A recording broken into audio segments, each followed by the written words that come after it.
Are your people working hard but not reaching their full potential?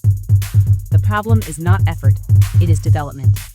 At the Modern Observer Group, we transform workforce development into real performance. Our human-centered achievement programs help your team think better, communicate stronger, and execute at a higher level. That means higher employee engagement, stronger leadership, and measurable results across your organization. If you want a workforce that performs, leads, and delivers, it is time to invest in your people. Visit modernobserver.com and discover how the Modern Observer Group helps you build a workforce that wins.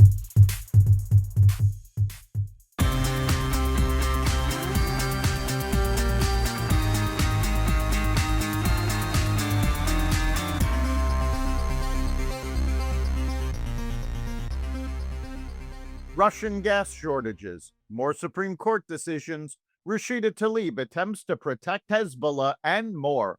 Welcome to the Raw Naked Truth. I'm your host, Eric Lopkin, and here's the news you need to know.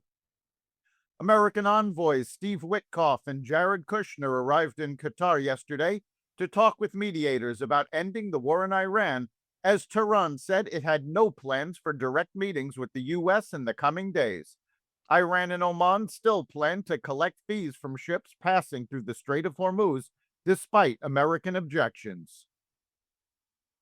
Russian President Vladimir Putin has publicly acknowledged that Ukrainian long-range strikes are creating fuel supply problems inside Russia, as videos obtained by Fox News Digital show long lines, angry motorists, and fights erupting at filling stations across several Russian regions.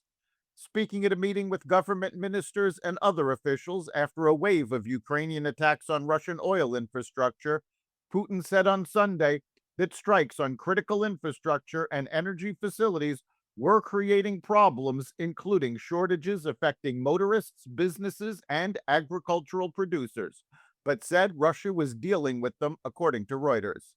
The remarks marked a rare admission from the Kremlin that Ukraine's long-range campaign is having an impact beyond the battlefield. More major case law from the Supreme Court. The Supreme Court on Tuesday rejected President Donald Trump's bid to restrict birthright citizenship 6-3, preserving the long-standing constitutional interpretation that most children born in the United States are automatically U.S. citizens, including children born to parents who are unlawfully or temporarily present in the country. Children born in the United States to parents unlawfully or temporarily present are subject to the jurisdiction of the United States and are citizens at birth under the 14th Amendment's Citizenship Clause, the court said. The Supreme Court also struck down 6-3 a long-standing federal campaign spending limit ruling that political parties can now spend unlimited amounts in coordination with their federal candidates, as long as they otherwise comply with campaign finance laws. The Supreme Court also established a new nationwide precedent that allows states to protect women's sports. The justices ruled in favor of West Virginia and Idaho on Tuesday against trans athletes who sued to gain access to girls' sports. The states were backed by the law firm Alliance Defending Freedom, while the trans athletes were represented by the American Civil Liberties Union and Cooley Legal.